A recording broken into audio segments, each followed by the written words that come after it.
Hi guys! On my last video we covered cake pop basics. This video we're going to do cake pucks. I will be totally honest here, always.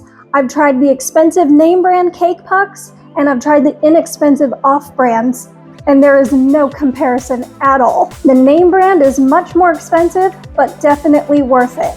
While the off-brand is much easier to use, it leaves such a thick chocolate coating, it's very unpleasant to eat. The name brand one takes a bit of practice, but it's a much thinner and more pleasant chocolate coating. Everyone I've made these for agrees. One might think there's no such thing as too much chocolate, but evidently there is. My last cake pop video showed how I make the cake and cake pop dough. I'll leave a link for that in the description, but for this video we'll start out with the ready-made cake pop dough. The first step for the cake puck is to take your cake pop dough before you refrigerate it and stuff it into the smaller mold. Make sure you get it in there good so there's no air left in there at all and it gets into all the corners. I like to take the scraper and really smoosh it down and level it off by scraping any extra. You want it perfectly even with the top of the mold, not above or below it. Then you'll place it in the fridge for a few hours or even the freezer for 45 to 60 minutes. You don't want to freeze them, just make them really firm so they pop out of the mold without losing their shape.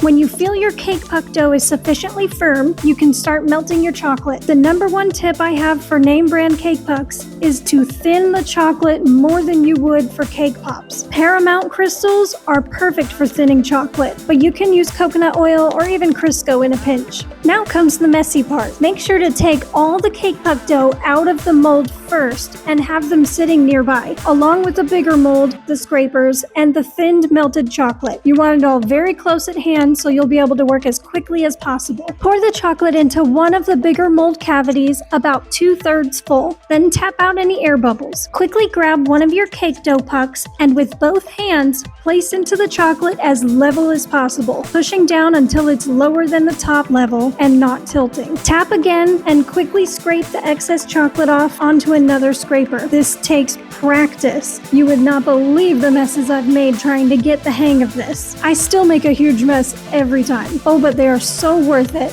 Once you finish the whole mold, stick it in the fridge and let them harden for about 10 to 15 minutes. Then you can pop them out and have perfectly smooth, shiny, beautiful cake pucks that you can decorate any way you want. And for another little tip here, to not waste the leftover chocolate, grab a sheet of wax paper, lay it down on your counter or tabletop, pour all of your chocolate out onto the wax paper, and smooth it out as thin as possible. Let that cool for 10 minutes or so, then you can easily lift it from the wax paper and crumble it up. You can store it in a baggie, and this makes melting it next time very quick and easy. I love these little cake pucks because they're like a blank canvas. There's so many different ways you can decorate them. And for my next video, I'll be starting my realistic rose cake pops. So like and subscribe so you can be in the know for when I post it.